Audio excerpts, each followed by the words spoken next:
우리 함께 기도함으로 2020년 10월 3일 압구정교회 금요기도회 시작하겠습니다. 살아계신 하나님 아버지 은혜를 감사합니다. 하나님께서 오늘도 우리 교회와 우리 모든 가정들, 우리 모든 성도들 지키시고 인도하여 주시고 또 보호하여 주셔서 이렇게 금요기도회로 하나님께 영광 올려드리게 하여 주시니 은혜를 감사합니다. 추석 명절을 맞아 우리가 함께 모여 하나님을 예배하며 찬양할 수 있도록 인도하여 주신 은혜 또한 감사합니다.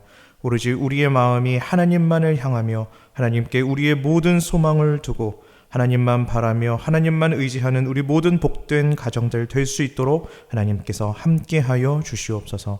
감사드리며 예수님의 이름으로 기도하옵나이다. 아멘. 함께 찬송하겠습니다.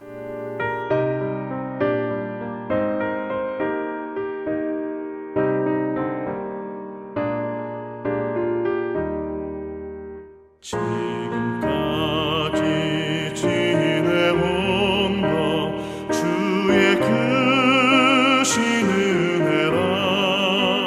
한이 없는 주의 사랑 어찌 이루 말하랴.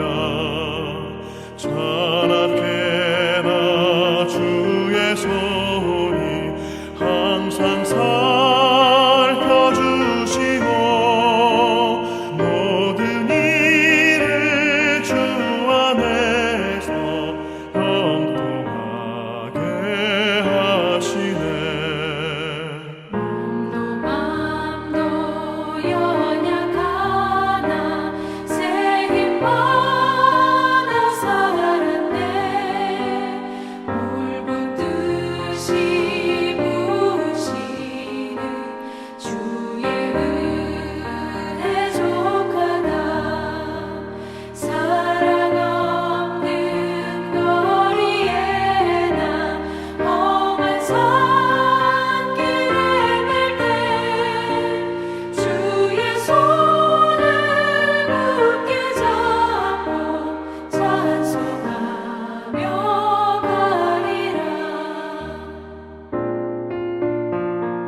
오늘 우리에게 주시는 하나님의 말씀은 룻기 2장 1절부터 13절까지 말씀입니다. 룻기 2장 1절부터 13절까지 말씀 함께 읽겠습니다. 나오미의 남편 엘리멜렉의 친족으로 유력한 자가 있으니 그의 이름은 보아스더라. 모압 여인 룻이 나오미에게 이르되 원하건대 내가 밭으로 가서 내가 누구에게 은혜를 입으면 그를 따라서 이삭을 줍겠나이다 하니 나오미가 그에게 이르되 내 따라 갈지어다 하매 룻이 가서 베는 자를 따라 밭에서 이삭을 줍는데 우연히 엘리멜렉의 친족 보아스에게 속한 밭에 이르렀더라.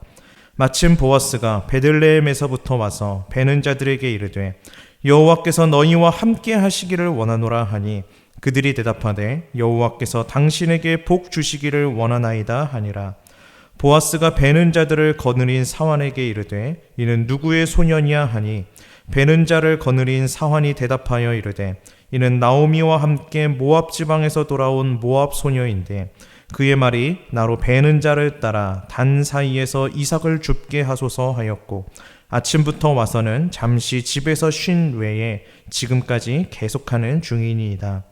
보아스가 룻에게 이르되 내 딸아 들으라. 이삭을 주우러 다른 밭으로 가지 말며 여기서 떠나지 말고 나의 소녀들과 함께 있으라. 그들이 베는 밭을 보고 그들을 따르라. 내가 그 소년들에게 명령하여 너를 건드리지 말라 하였느니라.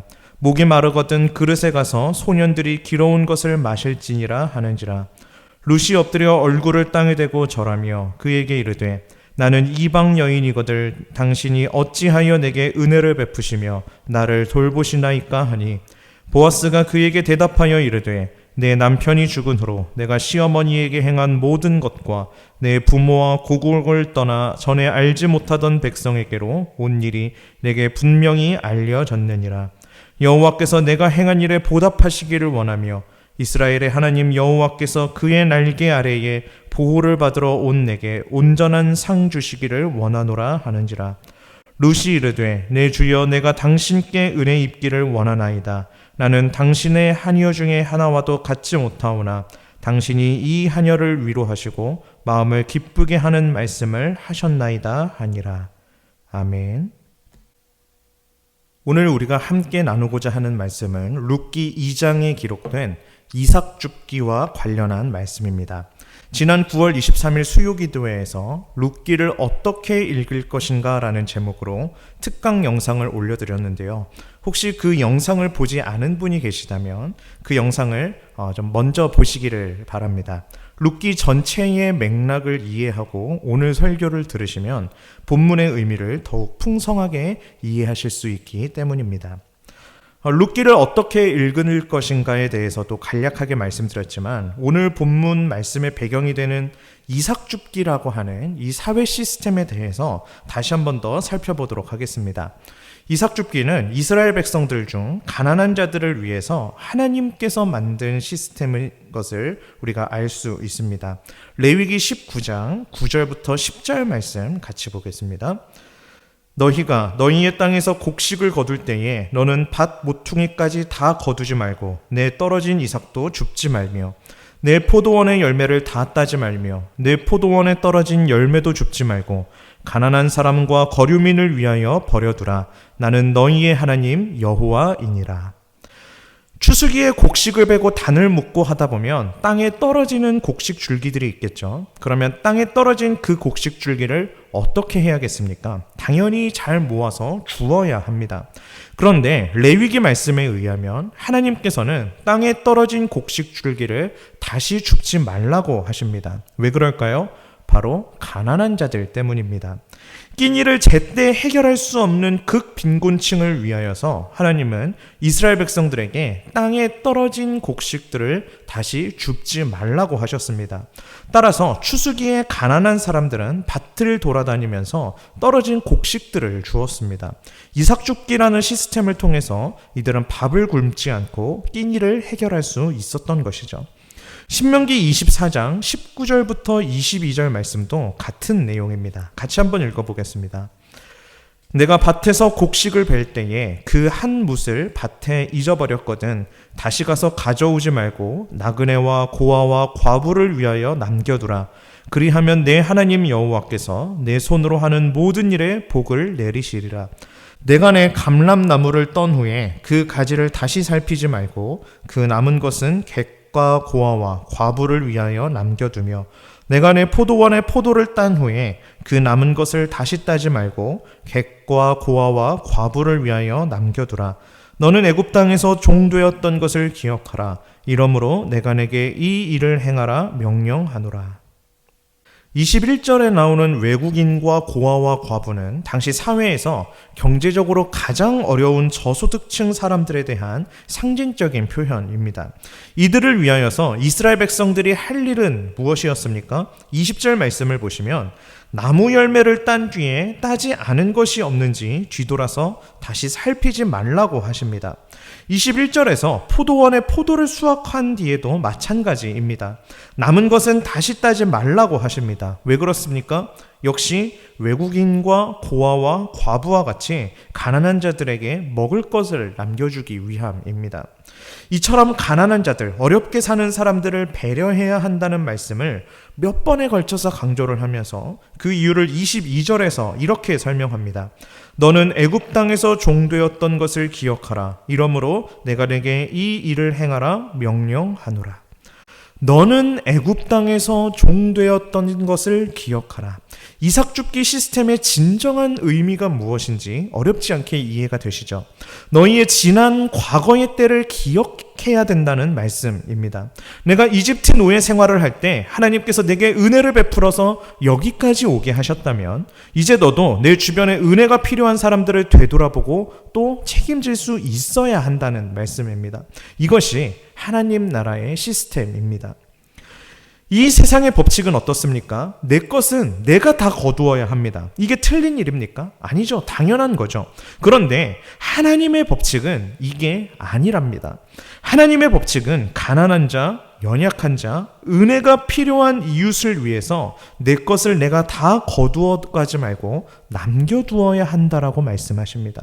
이것이 하나님 나라의 백성들이 지켜야 할 법칙입니다.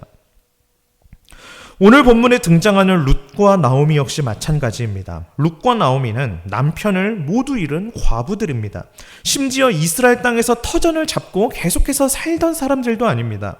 모압 땅에서 살다가 이제 막 이주해온 외국인이나 다름없는 신세입니다. 실제로 룻은 이스라엘 여인이 아니라 모압 여인이기도 합니다. 이들은 누군가의 은혜 없이는 끼니 해결이 안 되는, 요즘 말로 하면 극빈계층에 속하는 사람들이라고 할 수가 있습니다. 그래서 룻기 2장을 보면 룻과 관련된 묘사 중에 은혜라고 하는 이 단어가 3번이 사용됩니다. 2절, 10절, 그리고 13절 말씀 같이 한번 읽어보겠습니다. 먼저 2절입니다. 모압 여인 룻이 나오미에게 이르되 원하건대 내가 밭으로 가서 내가 누구에게 은혜를 입으면 그를 따라서 이삭을 줍겠나이다 하니 나오미가 그에게 이르되 내 따라 갈지어다 하매. 10절입니다.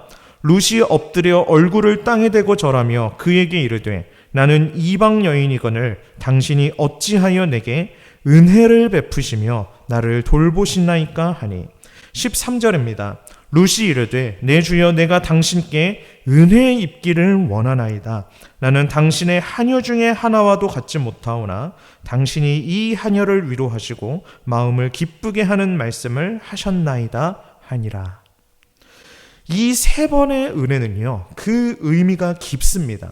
은혜는 히브리어로 헨이라고 하는데 구약 성경에서 제일 먼저 이 단어가 나온 것은 창세기 6장 8절입니다. 6장 8절, 그러나 노아는 여호와께 은혜를 입었더라. 이 구절에 의하면 헨의 근원은 어디입니까? 하나님입니다. 은혜는요, 하나님으로부터 나옵니다. 그래서 노아는 하나님께 은혜를 받은 것입니다. 그런데 룻기를 보십시오. 룻이 받은 은혜는 누구에게 받은 은혜입니까? 룻기에는요, 하나님이 등장하지 않습니다. 하나같이 다 사람에게 받는 은혜입니다. 룻기에서 말하는 해는 다른 사람을 긍휼히 여기고 베풀기를 원하는 마음입니다. 영어 성경을 룻기에 나오는 이 은혜를 favor라는 영어 단어를 사용해서 표현을 합니다. 우리말로 보통 호의라고 하는 뜻으로 번역이 되죠. 이것이 의미하는 바가 무엇이겠습니까? 본래 은혜는 하나님으로부터 오는 것이지만 그 은혜가 퍼져나가는 통로는 무엇이 된다라는 겁니까? 내가 먼저 호의를 베풀고 배려하는 것에서부터 하나님의 은혜가 퍼져나간다는 겁니다. 오늘 제가 말씀드리고자 하는 부분이 바로 이겁니다. 이것을 바꿔 말하면 룻이 받아 누린 은혜는 사람에게서, 특히 보아스에게서 받은 은혜이지만 이것은 근본적으로 하나님께 받은 은혜입니다. 룻기 2장 3절과 4절은 룻이 하나님께 받은 은혜를 우연히와 마침이라고 하는 이 2개의 단어로 표현을 하는데요. 우리 오늘 본문 3절과 4절 다시 한번 더 읽어보겠습니다. 룻이 가서 베는 자를 따라 밭에서 이삭을 줍는데 우연히 엘리멜렉의 친족 보아스에게 속한 밭에 이르렀더라. 마침 보아스가 베들레헴에서부터 와서 베는 자들에게 이르되 여호와께서 너희와 함께 하시기를 원하노라 하니 그들이 대답하되 여호와께서 당신에게 복 주시기를 원하나이다 하니라. 이 말씀을 보면 우연히와 마침이라는 이 두 단어가 어우러져서 룻이 근본적으로 하나님의 은혜를 누립니다. 우리들의 삶 속에서도 이 우연히와 마침이 조합을 이루어서 누리게 되는 은혜가 얼마나 많은지 모릅니다. 제가 압구정교회에 오게 된 것도 그야말로 우연히입니다. 2010년, 그러니까 제가 청년 시절부터 압구정교회에 출석을 하게 되었는데요. 저는 압구정동이라고 하는 동네 자체를 와본 적이 없습니다. 압구정교회에는 그야말로 우연히 오게 되었습니다. 그런데 마침 노은한 목사님이 계셨고 마침 우리 청년들이 있었습니다. 그리고 압구정교회 청년부에서 4년간 신앙생활을 하다가 2014년에 고려신학대학원에 입학하게 되면서 압구정교회에서 본격적으로 사역을 시작하게 되었습니다. 저는 고신 출신이 아닙니다. 솔직히 말씀드리면 청년 때까지만 해도, 우리 압구정교회에 오기 전까지만 해도 고신이 뭔지 잘 몰랐습니다. 그런데도 우연히 압구정교회를 통해서 고신교단에 대해서 알게 되었고 개혁주의 신학에 대해서 눈을 뜨게 되었고, 이 개혁주의 신학을 가장 잘 가르칠 수 있는 곳이 고신이라는 확신을 가지고 고신교단에 속한 목회자로 지금까지 사역을 하고 있습니다. 시간이 지나서 생각을 해보니 여러 차례의 이 우연히와 마침이 합을 이루어서 하나님의 은혜로 나타난 것입니다. 지난 시간 동안 제가 압구정교회와 우리 성도님들을 통해 누렸던 하나님의 은혜가 얼마나 큰지 모릅니다. 우리는 이러한 우연히를 단순히 운이 좋은 것으로 생각을 해서는 안 됩니다. 사실 예수 믿는 우리에게는 운이 좋다는 의미의 우연이라는 것은 없습니다. 내가 의도하지 않은 엉뚱한 곳을 헤맨다 하더라도 이러한 우연히가 마침이라고 하는 것과 이 조합을 이루어서 하나님의 은혜로 열매가 맺어집니다. 하나님께서 이렇게 우리의 삶을 섭리해 나가시는 것이죠. 나오미와 룻은 머릿속으로 계산을 해서 모압을 떠난 것이 아닙니다. 우연히 출발했는데 이스라엘에 와보니 추수기였습니다. 이삭을 마음껏 줄 수 있는 환경과 여건이 됐던 것입니다. 그런데 마침 보아스가 밭에 나와 있었습니다. 이것이 룻과 나오미를 향한 하나님의 섭리이자 은혜이죠. 우리 성도님들도 하나님의 일하심과 은혜로 말미암아 우리 인생에도 우연히가 모여서 마침이라는 열매로 맺어진 것이 얼마나 많았는지를 점검하고 돌아보는 그러한 시간들을 가지시기를 바랍니다. 오늘 본문에서 우리가 또 한 가지 생각해야 할 것은 보아스처럼 실제적으로 하나님이 원하셨던 이 이삭 줍기를 실천하는 사람들의 모습입니다.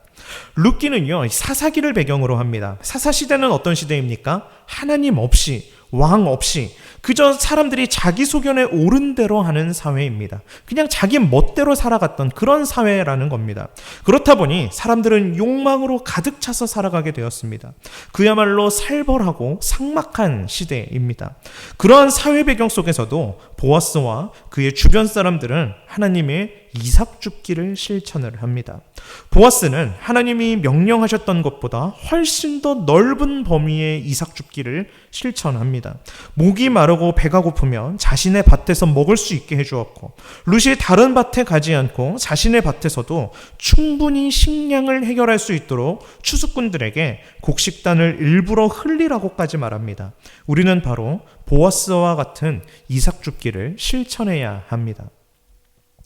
여러분, 사사기와 룻기는 한 세트입니다. 같은 시대를 배경으로 하고 있다는 것이죠. 그런데요, 이 둘을 놓고 살펴보면 묘한 차이가 있습니다. 우선 사사기에는 어떻습니까? 영웅들이 많이 등장을 합니다. 그리고 사사로 세워진 영웅들이 하나님 없이는 도저히 설명할 수 없는 초자연적인 기적들을 행합니다. 그렇게 해서 이스라엘을 구원해 나가는 것이죠. 반면 룻기에는 사사와 같은 영웅들이 등장하지 않습니다. 그저 우리 주변에 있는 평범한 사람들이 등장합니다. 그리고 초자연적인 이적과 같은 일들은 단 한 건도 일어나지 않습니다.